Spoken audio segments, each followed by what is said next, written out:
وَقُلْ جَاءَ الْحَقُّ وَزَهَقَ الْبَاطِلُ إِنَّ الْبَاطِلَ كَانَ زَهُوقًا۔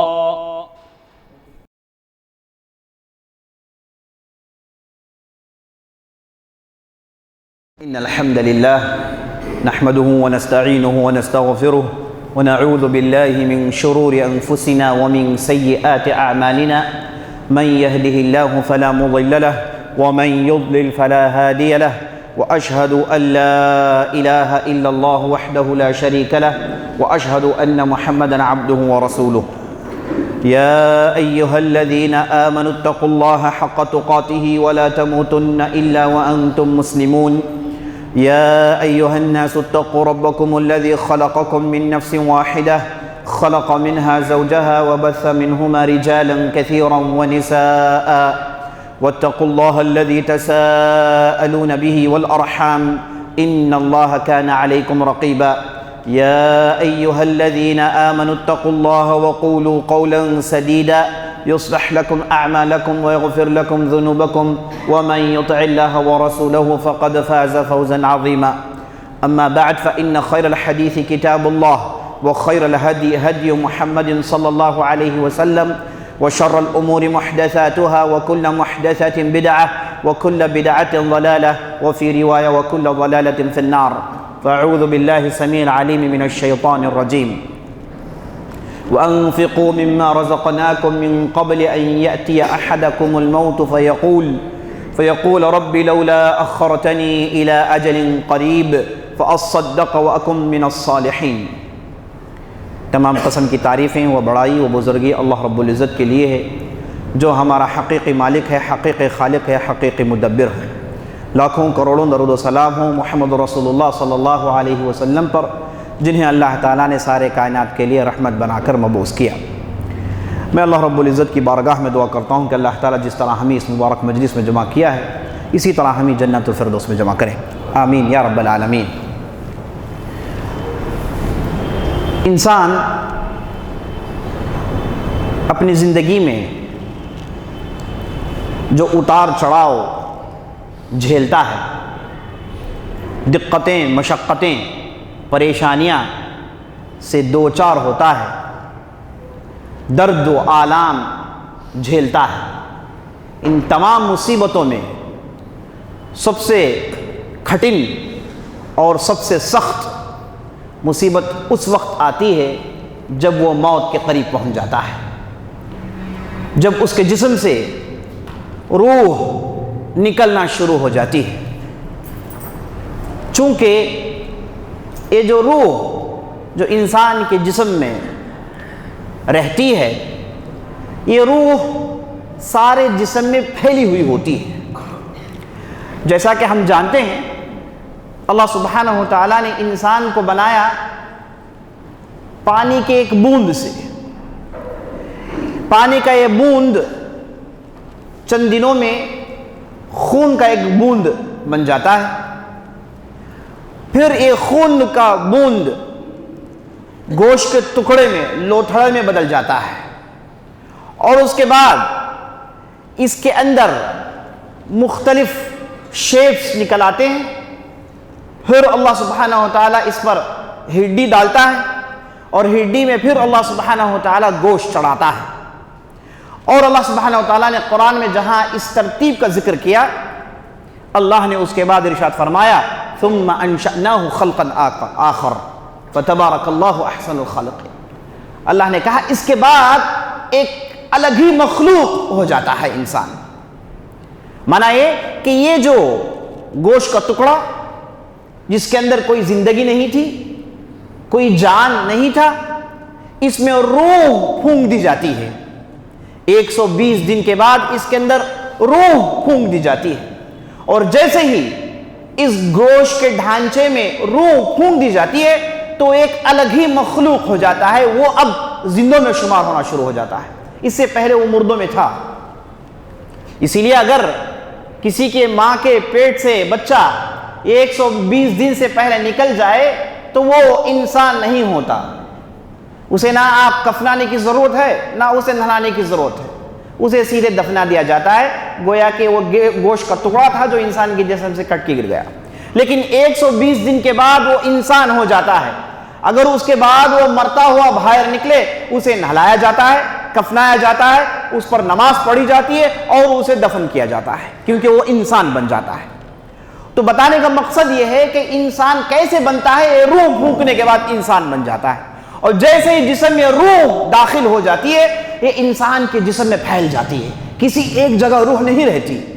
یہ انسان کے جسم میں پھیل جاتی ہے، اور ہر گوشہ، ہر حصہ، ہر انگ، ہر عضو انسان کا اس روح کے وجہ سے زندہ ہوتا ہے۔ اور جب اس کے نکلنے کا موقع آتا ہے، جب اسے نکالا جاتا ہے، انتہائی سختی ہوتی ہے، انتہائی سختی ہوتی ہے، یہاں تک کہ اہل علم نے کہا اگر کوئی کانٹوں کا درخت ہے، اس پر سفید کپڑے کو ڈال دیا گیا اور اس کے بعد اس کپڑے کو نکالنے کی کوشش کی گئی، نکلنا ممکن نہیں، تو اسے کھینچ کر نکالا گیا، جیسے کپڑے کے دھچیاں ہو جائیں گی ویسے انسان کے جسم سے روح کو کھینچ کر نکالا جاتا ہے۔ انتہائی سختی ہوتی ہے، لیکن اس سختی سے اللہ سبحانہ و تعالیٰ نے بعض لوگوں کو نجات دینے کا وعدہ کیا ہے۔ بعض لوگوں کو اس سختی سے نجات مل سکتی ہے، ان کی روح بڑی آسانی سے جسم سے نکال دی جا سکتی ہے، اور یہاں تک کہ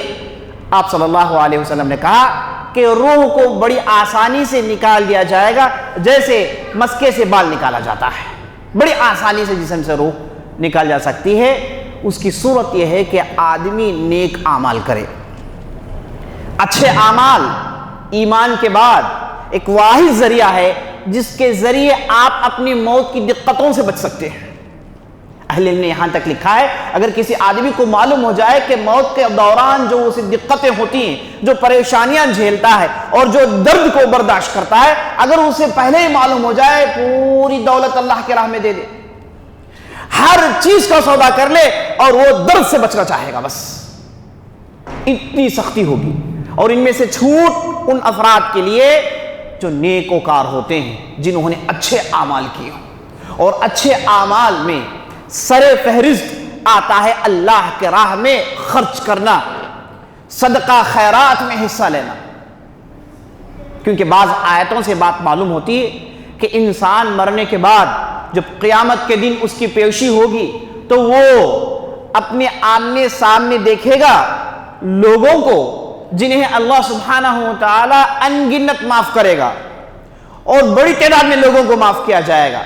اور دیکھے گا تو اسے پتا چلے گا کہ ان کی معافی اس وجہ سے ممکن ہوئی کیونکہ انہوں نے بے تحاشا اللہ کے راہ میں خرچ کیا ہے۔ تو اسی لیے اللہ سبحانہ و تعالیٰ نے قرآن میں ارشاد فرمایا وَأَنفِقُوا مِمَّا رَزَقْنَاكُم مِّن قَبْلِ أَن يَأْتِيَ أَحَدَكُمُ الْمَوْتُ فَيَقُولَ رَبِّ لَوْلَا أَخَّرْتَنِي فَأَصَّدَّقَ وَأَكُن مِّنَ الصَّالِحِينَ۔ اللہ قرآن میں ارشاد فرماتا ہے اے لوگو خرچ کرو اللہ کے راہ میں اس سے پہلے کہ وہ دن آئے جس میں تمہارا موت مقرر ہے۔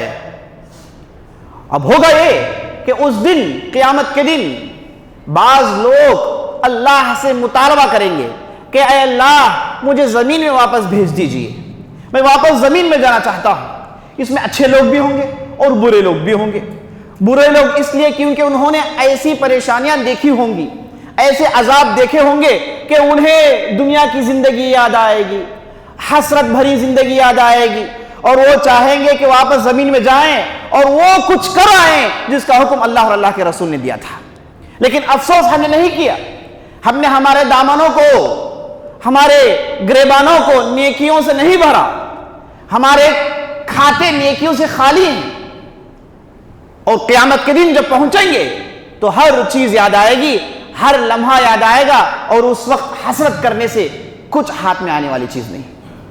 تو نیک لوگ کہیں گے کہ اے اللہ مجھے زمین میں واپس بھیج دیجیے، کیونکہ انہوں نے دیکھا ہوگا کہ اللہ سبحانہ و تعالیٰ صدقات کے بدلے، خیرات کے بدلے انہیں جو بلند مرتبے عطا کرے گا وہ دیکھے ہوں گے، اس لیے مطالبہ کریں گے کہ اے اللہ ہمیں بھی زمین میں پھر واپس بھیج دیجیے، جائیں گے اور پھر خوب اعمال کریں گے اور واپس آئیں گے اور یہ بلندیاں حاصل کریں گے جنہیں تو نے صالحین نیک لوگوں کو عطا کیا۔ تو واپس جانے کا مطالبہ کریں گے، واپس جانا چاہیں گے، اور کس لیے واپس جانا چاہیں گے؟ دیکھیں بہت سارے اعمال ہیں نماز ہے، روزہ ہے،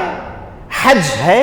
اور ڈھیر سارے اچھے اچھے اعمال ہیں اللہ کے فضل و کرم سے، لیکن یہاں پر یہ لوگ اللہ سے کہیں گے فَأَصَّدَّقَ وَأَكُن مِّنَ الصَّالِحِينَ، کہیں گے کہ اللہ مجھے واپس بھیج دیں تاکہ میں زمین میں جاؤں اور صدقہ کروں، تاکہ میں زمین میں واپس جاؤں اور اللہ کے راہ میں خرچ کروں۔ خاص طور پر یہ چیز کہیں گے کہ واپس جائیں اور اللہ کے راہ میں خرچ کریں۔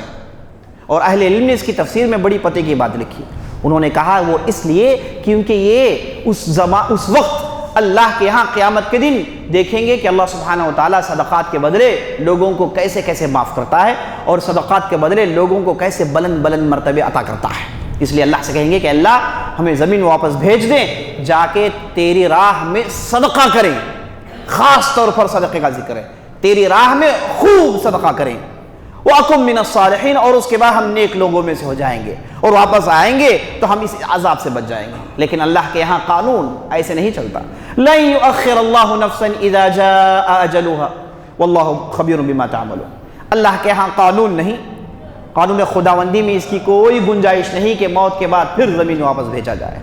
مہلت صرف ایک مرتبہ ملتی ہے اور اس مہلت میں خوب یاد دہانی ہوتی ہے، خوب یاد دلایا جاتا ہے، خوب تنبیہ کی جاتی ہے، خوب کوشنز کیے جاتے ہیں، بیدار کیا جاتا ہے، قرآن کے ذریعے سے، احادیث کے ذریعے سے، علماء کے ذریعے سے، جمعے کے خطبوں کے ذریعے سے، دوسرے لیکچرز کے ذریعے سے بار بار قرآن کی آیتیں احادیث سامنے لا کر سمجھایا جاتا ہے، خوب مہلت دے دی جاتی ہے، لیکن جیسے ہی موت آ گئی واپس آنے کا کوئی امکان نہیں، کوئی امکان نہیں۔ تو اس آیت سے بات ہم کو معلوم ہوئی کہ اللہ سبحانہ و تعالیٰ صدقہ خیرات کرنے والوں کو کتنا پسند کرتا ہے۔ قرآن میں آپ پڑھیں گے صدقہ خیرات کرنے والوں کی تعریفیں ان گنت ہیں۔ اللہ نے جب بھی مومنین کا ذکر کیا، جب بھی اللہ نے محسنین کا ذکر کیا، اللہ نے صدقے سے جوڑ دیا، اور یہاں تک کہ تہجد گزاروں کا ذکر کیا تو اللہ نے ساتھ صدقے کو جوڑ دیا۔ وَكَانُوا قَلِيلًا مِّنَ اللَّيْلِ مَا يَسْحَرُونَ، یہ رات میں کم جاگا سویا کرتے ہیں، اللہ کی یاد کرتے ہیں، وَمِمَّا رَزَقْنَاهُمْ يُنْفِقُونَ، اور اللہ کے راہ میں خرچ کرتے ہیں، راتوں میں اللہ کے راہ میں خرچ کرتے ہیں۔ بڑے تعجب کی بات ہے، لیکن ایسے بھی نیک لوگ گزرے ہیں جو تہجد کی نماز کے بعد نکلتے ہیں اور اللہ کے راہ میں صدقہ کرتے تھے۔ صحابہ میں تابعین میں ایس کی بہت ساری مثالیں ملتی۔ ایک بہت بڑے تابعی گزرے جن کا نام علی بن حسین بن علی بن ابی طالب، علی رضی اللہ عنہ کے پوتے، جو اپنی عبادت کی وجہ سے اتنے مشہور ہوئے، لوگوں نے انہیں زین العابدین کہا۔ یہ جب وفات پائے تو لوگوں نے جب انہیں غسل دیا تو لوگوں نے دیکھا کہ ان کے کھاندوں میں گڈھے ہیں، موٹے اٹھا کر کھاندوں میں گڈھے ہیں۔ لوگوں نے تعجب سے پوچھا کہ یہ گڈھے کہاں ہیں، کہاں سے آئے، کیا ہوا انہیں؟ تو گھر والوں نے بتایا کہ نہیں، ان کا ایک طریقہ تھا کہ یہ راتوں میں تہجد کی نماز پڑھتے اور فجر سے پہلے نکلتے اپنے گھر سے اور اپنے کھاندے میں، کسی نوکر چاکر کو نہیں بلاتے، اپنے کھاندے میں یہ بوجھ اٹھاتے اور غریبوں کے دہلیزوں میں پہنچا دیتے اور دستک دے کے وہاں سے نکل جاتے۔ گھرانے جن کی تعداد بہت بڑی تھی، جو صرف ان کے صدقات خیرات پر چلتے تھے اور انہیں کبھی بھی نہیں معلوم کہ یہاں پر صدقہ لا کر رکھنے والا، یہ کھانے کا انتظام کرنے والا یہی علی بن حسین بن علی بن ابی طالب ہے، انہیں پتہ نہیں چلا۔ جب لوگوں نے انہیں غسل دیا تو بعد میں معلوم ہوا کہ بھائی یہی وہ آدمی تھے جو موٹے اٹھا کر ان کے کھاندوں میں گڈھے نکل آئے تھے۔ رات کے اندھیریوں میں بھی صدقہ کرنے والوں کی مثالیں ہم کو بہت زیادہ ملتی ہیں۔ آج بھی ایسے لوگ، ایسا نہیں کہ امت میں صرف بیکار ناکار لوگ باقی ہیں، نہیں، امت میں آج بھی اچھے لوگ باقی ہیں، آج بھی خیرات کرنے والوں کی تعداد کچھ کم نہیں ہے۔ لیکن نصیحت ان لوگوں کے لیے ہے جو اس میدان میں آگے بڑھنے سے کتراتے ہیں، نصیحت ان لوگوں کے لیے ہے جو پیسے اپنے پاس رکھ کر نکالنے سے ڈرتے ہیں، نصیحت ان لوگوں کے لیے ہے وہ سمجھتے ہیں کہ اگر میں پیسے دوں گا تو میرے کھاتے میں کمی آ جائے گی، میرے اکاؤنٹ کم ہو جائیں گے، میری سیونگز کم ہو جائے گی، میں فلاں فلیٹ خرید نہیں سکتا، میں فلاں چیز خرید نہیں سکتا، میری سیونگز گھٹ جائے گی۔ ان لوگوں کے لیے دیکھیے نبی صلی اللہ علیہ وسلم نے کیا کہا۔ آپ صلی اللہ علیہ وسلم نے ارشاد فرمایا، ما نقص صدقۃ من مال وما زاد اللہ عبدا بعفو الا عزہ وما تواضع اللہ ومن تواضع للہ رفعہ اللہ۔ آپ صلی اللہ علیہ وسلم ارشاد فرماتے ہیں، اے لوگوں خوب غور سے سن لو، اس ذات کی قسم جس ذات کے ہاتھ میری جان ہے، یعنی اللہ سبحانہ وتعالیٰ کی قسم، صدقہ کبھی بھی آپ کے مال میں کمی پیشی پیدا نہیں کرتا، صدقہ کبھی بھی آپ کے مال میں کمی پیشی پیدا نہیں کرتا، صدقہ دینے سے آپ کی مال میں ترقی ہوتی ہے، آپ کا مال بڑھتا ہے۔ آپ صلی اللہ علیہ وسلم قسم کھا کر اللہ کی کہہ رہے ہیں، اور کتنی سچی بات ہے، دنیا میں آپ کبھی بھی ایسے فرد کو نہیں دیکھیں گے جس نے صدقہ کیا ہو خوب اور غریب ہو، ایسے ہو نہیں سکتا، یہ ناممکنات میں سے ہے۔ ہاں ہمارے ہاں بعض لوگ کہتے ہیں کہ بھائی یہ فلاں صاحب تے دے دے کے غریب ہو گئے، یاد رکھ لیں جو آدمی دکھاوے کے لیے دیتا ہے، شہرت کے لیے دیتا ہے، اس کے ساتھ یہی ہونے والا ہے، اس کا تو مال گھٹنے والا ہے، کیونکہ اس نے دیا ہے اپنی شہرت کمانے کے لیے، وہ تو شہرت کے لیے انہوں نے پیمنٹ کیا ہے، بس اپنے نام کے لیے انہوں نے ایک پیمنٹ دیا ہے، اس سے مال بڑھنے کا وعدہ نہیں ہے، یہ وعدہ ان لوگوں کے لیے ہے جو خالص اللہ کے لیے اللہ سے ڈرتے ہوئے مال نکالا ہے، تقوی کی بنیاد پر نکالا ہے۔ ایسے لوگوں میں سے آپ کبھی بھی کسی کو فقیر نہیں دیکھ سکتے، ممکن نہیں، تاریخ میں ایسی مثال ملتی ہی نہیں آپ کو۔ یہ دیکھیے عثمان بن عفان رضی اللہ عنہ، آپ صلی اللہ علیہ وسلم کے چہیتے صحابی، آپ صلی اللہ علیہ وسلم کے قریبی آدمی، ان کے صدقات و خیرات کے تو چرچے ہیں، پوری کتاب کی تاریخ، کتب تاریخ پڑھ لیجئے، جا بجا عثمان کے آپ خیرات و صدقات کے چرچے سنیں گے، اسی لیے ان کا لقب ہوا عثمان الغنی۔ اب ان کا معاملہ تھا کیا، یہ سبحان اللہ، ایک کبھی بھی جب بھی موقع ملتا ہے وہ رکتے نہیں اور موقع کی تلاش میں رہتے ہیں، اور جیسے ہی موقع نظر آئے تو اللہ کی راہ میں خوب دیتے ہیں، کبھی آخر دم تک ان کی نسل، ان کے بعد کے آنے والی نسل، اس کے بعد کی نسل، یہ ہمیشہ کے لیے امیر تھے، سب دولت مند تھے، کبھی بھی ان کے دولت میں کمی نہیں آئی، ترقی ہوتی گئی، اللہ اکبر۔ دیکھیے عثمان رضی اللہ عنہ کے، ابوبکر رضی اللہ عنہ کے زمانے میں ہوا یہ کہ ایک مرتبہ قحط سالی آ گئی، دانا پانی کم ہو گیا، کھانے کے سامان کم ہو گئے، بازار سے ختم ہوتے جا رہے تھے، تو بہت سارے تاجر لوگ آئے، آ کر ابوبکر رضی اللہ عنہ کے پاس شکایت کیے کہ تجارت کے لیے ہمارے پاس سامان نہیں ہے، ایسے ہی معاملہ ہوگا تو لوگ سڑکوں میں مرتے ہوئے نظر آئیں گے بھوک پیاس کی وجہ سے، اتنا معاملہ سنگین ہو گیا ہے، کچھ کریے۔ تو ابوبکر صدیق رضی اللہ عنہ نے کہا کہ میں اللہ کی ذات پر امید رکھتا ہوں کہ ان قریب اس کا کچھ حل نکل آئے گا، یہ کہہ کے چلے جاتے ہیں۔ اس کے بعد ہوا یہ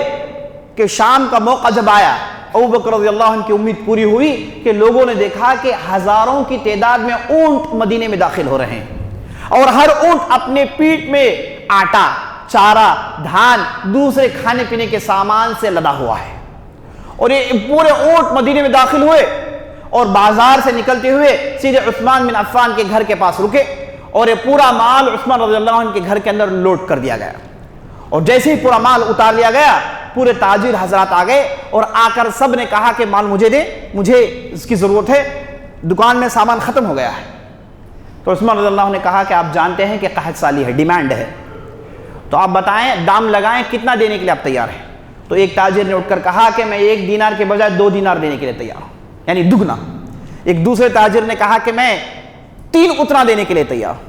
ایک چوتھے نے کہا کہ نہیں 4 اتنا۔ اس طریقے سے جتنے بھی تاجر تھے جب بھی وہ دام لگاتے، عثمان رضی اللہ عنہ کہتے کہ نہیں، اس سے زیادہ دینے والا مجھے مارکیٹ میں مل جائے گا، اس سے زیادہ دینے والا کوئی اور ہے، اس سے زیادہ دینے والا کوئی اور ہے، اس سے زیادہ دینے والا کوئی اور ہے۔ جب یہ کہتے تو تاجر لوگ اپنا دام بڑھاتے جاتے، یہاں تک کہ تاجر لوگ تھک گئے تو عثمان رضی اللہ عنہ نے کہا کہ تم لوگ دگنی چگنی کی بات کر رہے ہو، یاد رکھنا ایک ایسی ذات ہے جس نے مجھے 1 کے بجائے 10 اتنا دینے کا وعدہ کیا ہے۔ اے لوگوں سب غور سے سن لو، یہ سارے کا سارا مال غریبوں میں تقسیم کرنے والا ہوں میں، کسی تاجر کو دینے والا نہیں، میں اسے کوئی فائدہ کمانا نہیں چاہتا۔ یہ کہنے کے بعد جتنے بھی مدینے کے اندر آس پاس گاؤں میں جتنے بھی غریب تھے ان کے پاس یہ سارے کا سارا مال تقسیم کر دیتے ہیں، اور کہتے ہیں الحسنۃ بعشر امثالها۔ آپ صلی اللہ علیہ وسلم کی حدیث پڑھتے ہیں کہ نیکی 10 گنا بڑھا کر اس کا بدلہ دیا جاتا ہے۔ تو عثمان رضی اللہ نے پورے کا پورا مال خرچ کر دیا اللہ کے راہ میں۔ کتنے ایسی مثالیں ملتی، آپ تاریخ پڑھ لیجئے، عثمان رضی اللہ عنہ کبھی بھی ان کے خاندان بہت دن تک زندہ رہے، لوگ کوئی بھی غریب نہیں ہوا، کوئی فقیر نہیں ہوا، لیکن جو آدمی دولت جماتا ہے خوب اس مقصد سے کہ وہ پیسے اسے ساتھ دیں گے اور بچوں کی ٹھیک ڈھنگ سے تربیت نہیں کرتا، پیسے عیاشی میں فحاشی میں پیسے اڑتے رہتے ہیں، تو ایسا مال بڑی تیزی سے ختم ہو جاتا ہے۔ تاریخ گواہ ہے، تاریخ دیکھتی ہے کہ ایک بہت بڑے فرد تھے جن کا نام عمر بن عبدالعزیز تھا، جو خلیفہ تھے۔ ان کے یہاں 12 لڑکے تھے۔ یہ جب دنیا سے جا رہے تھے انہوں نے اپنے لڑکوں کو کچھ دیا نہیں۔ لوگوں نے آ کر پوچھا کہ اے امیر المؤمنین، آپ اس دنیا سے جا رہے ہیں اور آپ کے اولاد کے لیے آپ نے کچھ چھوڑا ہی نہیں، کسی کے پاس آپ نے کچھ پیسے رکھا ہی نہیں، آپ کی اولاد کا کیا ہوگا؟ عمر بن عبدالعزیز نے کہا کہ میری اولاد کا فکر مت کریں، میں نے انہیں جو دینا تھا دے دیا، میں نے انہیں ٹھیک ڈھنگ سے تربیت کر لی، انہیں اللہ کیا ہے، اللہ کے رسول کون ہے، نیک کام کیا ہیں، برے کام کیا ہیں، کیا کرنا ہے کیا نہیں کرنا ہے، میں نے انہیں خوب تربیت دے دی ہے، اب اتنا ان کے لیے کافی ہے، یہ آگے بڑھ جائیں گے۔ اور ان کی بات سچی نکلی، ان کی بات کی نسل چلی،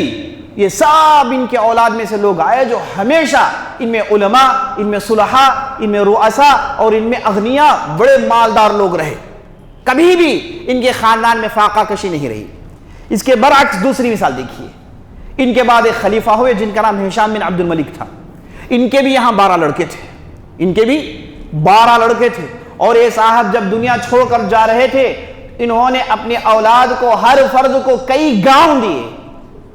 اسکوائر فیٹس نہیں، کئی گاؤں، ایک ایک فرد کے لیے کئی گاؤں دے کر گئے صاحب۔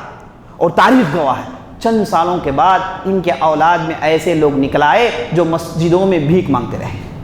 مسجدوں میں بھیک مانگتے ہوئے نظر آئے، کیونکہ انہوں نے پیسے دیا، ایمان نہیں دیا، انہوں نے پیسے دی، استعمال کرنے کا طریقہ نہیں سکھایا، انہوں نے پیسے دیے، اخلاق نہیں سکھایا، تو اولاد نے پورے پیسوں کو تہس نہس کر دیا اور پورے مال سے اللہ نے برکت چھین لی۔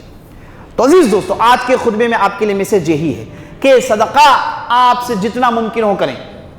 آپ صلی اللہ علیہ وسلم کے پاس ایک صحابی آئے، آپ صلی اللہ علیہ وسلم نے کہا کہ صدقہ بہترین اعمال میں سے ہے۔ تو اتنے میں صحابی اٹھے، کہا یا رسول اللہ ہم کیسے صدقہ کریں، ہمارے پاس پیسے ہے ہی نہیں۔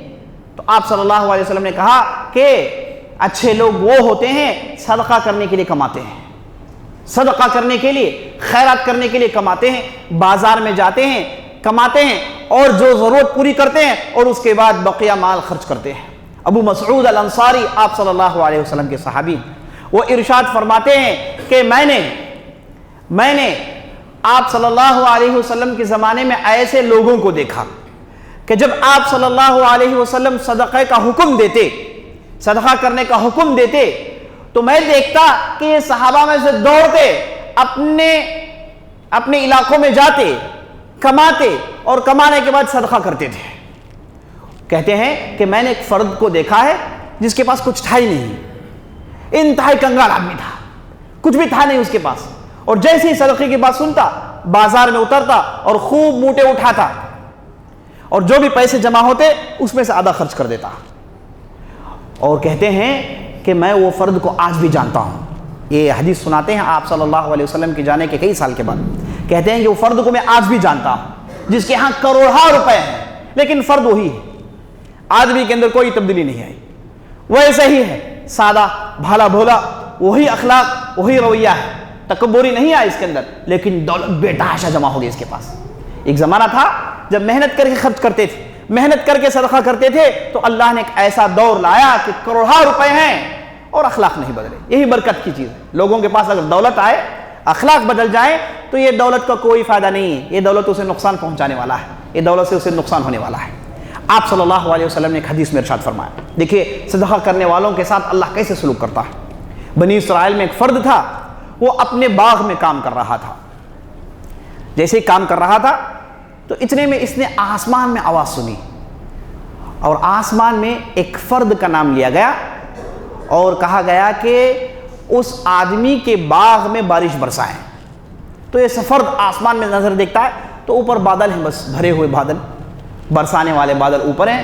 اور کوئی فرد نظر نہیں آیا۔ تو جیسے ہی یہ بادل آگے بڑھے، یہ صاحب جو اپنی زمین میں کام کر رہے تھے، کام چھوڑتے ہیں اس بادل کو دیکھتے ہیں آگے بڑھ کر، تو صاحب کہتے ہیں کہ میرے آنکھوں کے سامنے بارش ہوئی، صرف اس آدمی کے باغ کو بارش نے پانی سے بھر دیا، وہ فرد کے باغ کے آس پاس بارش ہوئی، اس فرد کے جہاں پانی کے لیے نالے نکالتے ہیں وہ علاقے بھر گئے اور اس کے بعد بارش رک گئی۔ تو کہتے ہیں کہ بڑا تعجب ہوا مجھے، میں نے کبھی ایسا منظر دیکھا ہی نہیں۔ کہتے ہیں کہ دوڑ کر گیا، میں نے اس باغ والے سے کہا کہ اے اللہ کے بندے تمہارا نام بتاؤ، تو اللہ کے بندے نے نام بتایا، تو صاحب کہتے ہیں کہ وہی نام تھا میں نے جو ابر میں سنا تھا، اور یہ اللہ کی طرف سے حکم ہوا تھا کہ فلاں بندے کے زمین میں بارش ہو، تو صرف اس بندے کی زمین میں بارش ہوئی۔ اور اس کے بعد کہتے ہیں کہ میں نے اس بندے سے پوچھا کہ بھائی تم کیا کرتے ہو، خاص تمہارے لیے ایسی بارش؟ اللہ اکبر، یہ تو کرامت ہے۔ تو بندہ کہتا ہے کہ میرے پاس کچھ خاص اعمال نہیں، میں تو صرف ایک کام کرتا ہوں، وہ یہ ہے کہ جیسے ہی سال میں ایک مرتبہ پورا محصول جمع ہو جائے، پورا پیداوار جمع ہو جائے، تو میں اسے 3 حصوں میں بانٹتا ہوں، اور ایک حصہ سب سے پہلے صدقہ کرتا ہوں۔ ایک حصہ 1/3 1/3 میں اللہ کے راہ میں نکال لیتا ہوں، اور ایک حصہ میں میرے خاندان والوں پہ خرچ کرتا ہوں، اور ایک حصہ پھر دوبارہ انویسٹ کر دیتا ہوں، یہی چرخہ چلتا ہے میرا۔ تو دیکھیں اللہ کے راہ میں صدقہ کرنے والوں کے لیے کیسے خاص انتظام، خاص برکت ہوتی ہے۔ جو آدمی اللہ کے راہ میں دیتا ہے کبھی بھی اللہ اس کے دولت میں سے نقصان نہیں ہوتا۔ جو آدمی دیتا ہے سبحان اللہ، یہ آدمی کا دل و دماغ تازہ ہوتا ہے، بڑا مطمئن ہوتا ہے۔ لوگوں کے پاس بہت پیسے ہیں لیکن اطمینان نہیں ہے، راتوں میں چین نہیں، ایسے لوگوں کے لیے نصیحت ہے کہ اللہ کے راہ میں دے، خوب چین واپس آ جائے گا۔ ابن القیم رحمۃ اللہ علیہ کہتے ہیں صدقے کے فائدوں میں سے سب سے پہلا فائدہ یہ ہے کہ اللہ سبحانہ و تعالیٰ صدقے کے ذریعے سے ڈھیر ساری مصیبتوں کو ٹال دیتا ہے۔ یہ صدقہ اگر فاسق بھی کرے دنیا میں فائدہ اسے ملتا ہے، اگر فاجر بھی آدمی اللہ کے راہ میں خرچ کرے دنیا میں اسے فائدہ ملتا ہے، یہاں تک کہ اگر کافر بھی اللہ کے راہ میں خرچ کرے دنیا میں اور صدقے کے فائدے دیکھے گا، آخرت میں کافر کے لیے تو کچھ نہیں۔ جیسے اللہ نے قرآن میں ارشاد فرمایا فَقَدِمْنَا إِلَى مَا عَمِلُوا مِنْ عَمَلٍ فَجَعَلْنَاهُ هَبَاءً مَنْثُورًا، ہم ان کے اعمال کی طرف آگے آئیں گے اور ان کے اعمال کو اٹھا کر پھونک کر اڑا دیں گے۔ یعنی دنیا کے لیے کافر نے جو اعمال کیا وہ دنیا کے لیے بس، آخرت میں کافر کے لیے کوئی حصہ نہیں۔ لیکن ابن القیم کہتے ہیں دنیا میں کافر اپنے صدقے کا فائدہ دیکھتا ہے، اگر کافر دنیا میں صدقے کا فائدہ دیکھے تو مومن کا کیا کہنا، اس کے لیے دنیا میں بھی فائدہ ہے اور آخرت میں فائدہ ہے۔ اور صدقہ ایک ایسی چیز ہے ڈھیر ساری پریشانیوں کو دور کرتا ہے، ڈھیر ساری پریشانیوں کو۔ لوگ سمجھتے ہیں کہ پیسہ ہو تو صدقہ کریں، خوب پیٹ بھرا ہو تو بقیہ اللہ کے راہ میں نکالیں، ایسے نہیں ہوتا ہے۔ دیکھیے آپ کی ضرورت پوری ہونے کے بعد جتنا بھی آپ کے پاس مال ہے آپ اللہ کے لیے لگا سکتے ہیں، اللہ کے راہ میں خرچ کر سکتے ہیں۔ ہمارے ہاں کانسیپٹ یہ ہے کہ بچ جائے تو اللہ کے راہ میں دے، بچ جائے تو اللہ کے راہ میں دے، کپڑے پرانے ہو جائیں تو اللہ کے راہ میں دے، گاڑی خراب ہو جائے تو اللہ کے راہ میں دے دیں۔ یہ کانسیپٹ غلط ہے، یہ کانسیپٹ کتاب و سنت ہم کو نہیں سکھاتی۔ آپ اللہ کے لیے دیں تو بہترین چیز دیں، اور اللہ کے لیے دیں تو اس حالت میں دیں کہ آپ کو ڈر نہ ہو، اس چیز کا ڈر نہ ہو کہ دینے کے بعد میری دولت کم ہو جائے گی۔ آپ ایسے دل کھول کر دیں تو سبحان اللہ اس کے برکات عجیب و غریب ہیں۔ اور صدقے کے فائدے میں اہل علم نے لکھا ہے، اور بلکہ آپ صلی اللہ علیہ وسلم نے حدیث میں ارشاد فرمایا ہے، جو آدمی اللہ کی راہ میں صدقہ کرتا ہے یہ بری موت سے بچ جاتا ہے۔ الصدقۃ تدفع میتۃ السوء، آپ صلی اللہ علیہ وسلم ارشاد فرماتے ہیں، مسلم احمد کی روایت ہے، صدقہ بری موت سے بچا لیتا ہے۔ بری موت سے مراد یہ نہیں کہ آدمی ایکسیڈنٹ میں مر جائے، بری موت سے مراد نہیں کہ کسی کتے نے کسی کو کاٹ لیا تو مر گیا، بری موت سے مراد یہ ہے کہ آدمی کے دل میں ایمان نہ ہو اور اس حالت میں مر جائے، اسی کو بری موت کہتے ہیں۔ ہم لوگوں نے بری موت کو کچھ اور ہی سمجھ رکھا ہے۔ بری موت کا معنی ہرگز یہ نہیں کہ آدمی کیسے مرتا ہے، آدمی کس حالت میں مرتا ہے یہ ضرورت ہے۔ اگر وہ ایمانی حالت میں مرتا ہے اور اس کے پرخچے اڑ گئے اچھا ہی موت ہے، وہ ایمان کی حالت میں مرتا ہے آسمان سے نیچے گر کے مر گیا اچھی موت ہے، وہ ایمان کی حالت میں شیر نے اسے پھاڑ کر کھا لیا اچھی موت ہے۔ لیکن ایمان نہیں، گھر میں اے سی روم میں مر رہا ہے، یہ بری موت ہے اس کے لیے۔ ایمان نہیں ہے، پورے ڈاکٹرز اطراف کھڑے ہوئے ہیں اسے بچانے کے لیے، مر گیا ہے، یہ بھی بری موت ہے اس کے لیے۔ تو نبی صلی اللہ علیہ وسلم ارشاد فرماتے ہیں الصدقۃ تدفع میتۃ السوء، یہ جو صدقہ ہے بری موت سے آدمی کو بچاتا ہے۔ اور صدقہ دینے والا آدمی یہ نہ سوچیں کہ میرے پاس کم ہے، اس کے پاس جو بھی ہے وہ دیں، اس کے پاس جو بھی اویلیبل ہو دے. صدقہ دینا مقصد یہ نہیں کہ محتاج کی پوری ضرورت ہو جائے. صدقہ آپ اس لیے دیتے ہیں کہ آپ کا ایمان صاف ہو جائے, اس لیے صدقہ کو صدقہ کہا جاتا ہے. صدقے کا معنی سچائی.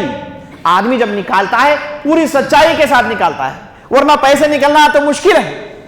آدمی کے پاکٹ سے پیسے نکلنا مشکل ہے. یہ پیسے جسے اس نے کمایا ہے بڑی محنت کے ساتھ, رات اور دن محنت کر کے پیسے کمائے ہیں, اور اسے نکالنا آسان نہیں. اسے نکالنے کے لیے سچے دل کی ضرورت ہے, دل گردے کی بات ہے, اور صرف مومن ہی کر سکتے ہیں. اسی لیے اللہ نے قرآن میں جہاں کہیں بھی مومنین کا ذکر کیا, مومنین کی تعریف کی, ساتھ کہا کہ انفقون فی سبیل اللہ, اللہ کے راہ میں خرچ کرتے ہیں. اور منافقین کا ذکر آیا تو اللہ نے کہا اقبضون ایدیہم نسوا اللہ فنسیہم. یہ منافقین وہ ہوتے ہیں اپنے ہاتھوں کو روکتے ہیں, انہیں غریب ہونے کا ڈر ہوتا ہے. انہیں جب بھی صدقہ کرنے جاتے ہیں فلان چیز یاد آ جاتی ہے, یہ پیسے اگر وہاں لگاؤں تو ریٹرن زیادہ آئیں گے, یہ پیسے میں وہاں لگاؤں تو ہو سکتا ہے مجھے فائدہ ہو. یہ فائدے کمانے میں اس کے ذہن گھومتے رہتے ہیں, پیسے نکلتے نہیں ہیں. اسی لیے منافق ہو سکتا ہے کہ نماز پڑھ لیں, منافق ہو سکتا ہے کہ حج کر لیں, لیکن منافق کے لیے ممکن نہیں کہ وہ اللہ کے راہ میں خرچ کریں. اسی لیے مومنین جو خرچ کرتے ہیں ان کے لیے خوشخبری ہے کہ ان کے دل میں ایمان ہے. جو لوگ اللہ کے راہ میں خرچ کرتے ہیں ان کے لیے خوشخبری ہے کہ اللہ نے ان کے دل میں ایمان باقی رکھا ہے, کیونکہ منافقین سے یہ عمل بن نہیں پڑتا, منافقین یہ عمل نہیں کر سکتے. تو آج کے خطبے میں آپ کے لیے پیغام یہی ہے کہ آپ کے پاس جو بھی اویلیبل ہے آپ اللہ کے راہ میں خرچ کریں. اپنے ضروریات کے بعد آپ کے پاس آپ جو پیسے رکھتے ہیں اس میں سے اللہ کے راہ میں خرچ کریں, اور جان لیجئے کہ صدقہ کرنے سے آپ کی دولت کبھی بھی کم نہیں ہوتی. صدقہ کرنے سے آپ کی دولت بڑھتی ہے, صدقہ کرنے سے آپ کے بچوں میں برکت آتی ہے, صدقہ کرنے سے آپ کی زندگی بدلتی ہے, صدقہ کرنے سے آپ کے دل میں ایمان تازہ ہوتا ہے. اقول قولی ھذا واستغفر اللہ لی ولکم ولسائر المسلمین من کل ذنب وخطیئۃ فاستغفروہ انہ غفور رحیم.